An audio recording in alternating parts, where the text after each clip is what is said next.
Hey guys, so we are here with George Dumaine. He is a new up-and-coming artist that has a huge heart for worship and music and helping the poor and the needy. So we're talking to him about his new project that's coming out. I don't even know the name of your new CD. What is it? Hope for Hananasif Project. Hope for Hananasif Project.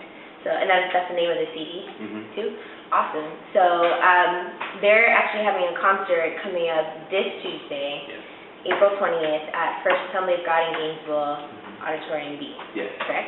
That is correct. 7 p.m. I don't think I said that. So why don't you tell me a little bit about this project and why you're doing it? Cool. Well, it's interesting because I've been wanting to do music for a while now, and the thought came to me that I didn't want to just make music, but I wanted to make a difference. And so I was trying to think through how I can still do music but then champion the cause of the needy and the poor and the orphaned.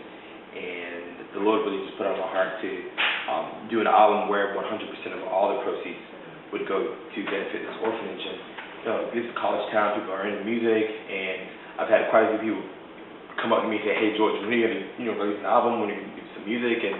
And now I finally had a chance to put some songs together that really was a reflection to where I was at in my stage of life now, but also could relate to where some of those that are in Tanzania that are struggling, going through some things, could relate to as well. And in essence, these songs are songs of hope, songs of inspiration, a message of love that can carry people through tough times, whether you're struggling because you have a low GPA or you're struggling because there's no food on the table and your dad just left and you're an orphan now. But it's cool to see how these things have kind of come together. And so how this orphanage came about was that a few of our friends have been there, independent of each other, ended up at First Assembly, and they all told me about it. And every time they talk about it, my heart would like skip a beat, and I was like, oh man, I want to do something for these kids. And so we decided to let this project revolve around their cause in Hananasif in Tanzania. Wow. So how long have you been working on this project? Wow, it's been just under a year. And what are some of the needs in Tanzania right now? Like, what is the money that's going to be generated from the project? What is it going towards?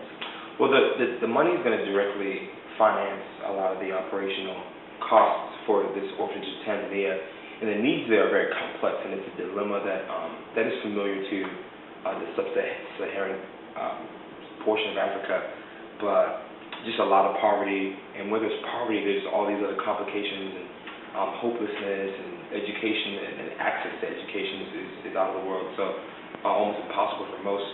And because we were just trying to find food, there isn't any time to really get educated, and that unfortunately starts very early. So you have like these 8-year-olds that are working full-time jobs and a half, just trying to keep a roof over their family's head, barely, and food on the table, and so they never get a chance for school. And so the money that we're raising through this project will be going to serve as scholarships for some students that couldn't afford to go to school otherwise, to build infrastructure, dormitories, to help pay teacher salaries, to help cover health care for some of these students when they get sick, and even for expansion. So one of the projects that we're working on now is sustainability and planting fruit trees and different things that will not only beautify their property, but then also be a source of revenue and income.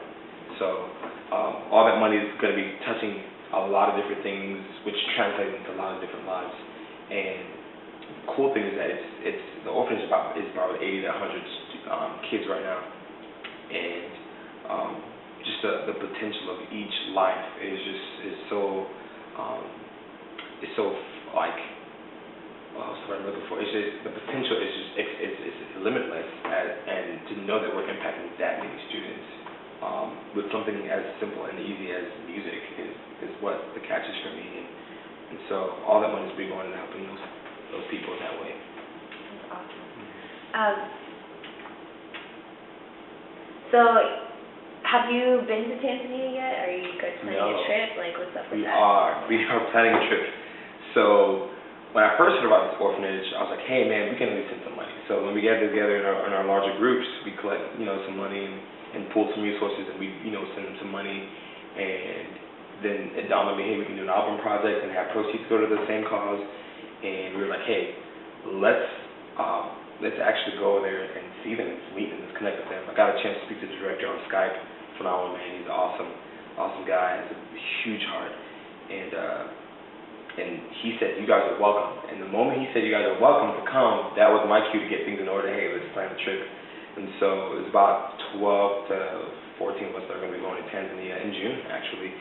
And really, really excited about it. And they've been sending us greetings, and we've been replying and sending them greetings. And they know that we're working on this project for them, and they're really excited. They can't believe there's people in the States that really care about them this much, that we want to do something for them. And so I can't wait to look into their eyes and get a chance to hug them myself and just be a part of what's going on in their lives there. But we're going to be going soon, and it's going to be really good. So who else is supposed to be at this show on Tuesday? Well, great. There's a band called Built to Be Broken. Some of you maybe have heard of them before. They are an up-and-coming band that I love dearly. Benji, who's like the lead singer there, he also has a heart for the poor and the destitute, and he's a little more rocky than I am, but he brings it though, and they do a good show, and they have a pretty big fan base. It's building a lot of popularity, and they're going to be phenomenal. I know they're going to be great. I always enjoy watching them. And the second act is going to be Ricky Kendall, a good friend of mine. He is a local artist here in Gainesville that everyone knows and everyone absolutely loves. He has pipes out of this world. I don't know. If you see him, you're like, okay, whatever. He's just another guy who plays guitar. But when you hear him, it's like angels singing. And it's so rich. He's a phenomenal musician and a writer. And the beautiful things that he writes from his own experiences. And so when you hear these songs, you're like, oh man, this guy's great. And he's a phenomenal guy. Awesome musician, a good friend of mine, and I'm looking forward to him as well. And he's more like an indie folk type dude, and he has a really cool feel. And then we also have a dance team that's going to be coming, actively the African dance team here at UF, going to come dance and do some African pieces. So it's going to be good. I'm looking forward to it. So you talk about Ricky Kendall talking about his songs come from his experiences. Like, what kind of things has kind of like brought on the songs that are going to be on your album? Interestingly enough, I think the irony of this project for me personally has been the constant emphasis on the theme of waiting. And it's on multiple levels. Like, I'm waiting to get married one day. We're all waiting. We're waiting to graduate, waiting to get our first car, waiting to buy our first house, waiting to buy. So, we're constantly waiting on things. And one of the things I was waiting for was for this project to actually come out and get done. And we thought this would be like a 3-month thing, in-house mix, do in-house recording, call it a day. But it's been pretty interesting to see how one of the more popular songs on this project is going to be called I Will Wait. And it's just it's a song about not trying to rush things. And as humans, we tend to be autonomous, and we want to make things happen. And as Americans, we want things right away. Exactly. And life is a lot of waiting. So, and again, ironically, this project has been just that, lots of waiting. But it's worth it though. Once it finally comes out, it's worth it.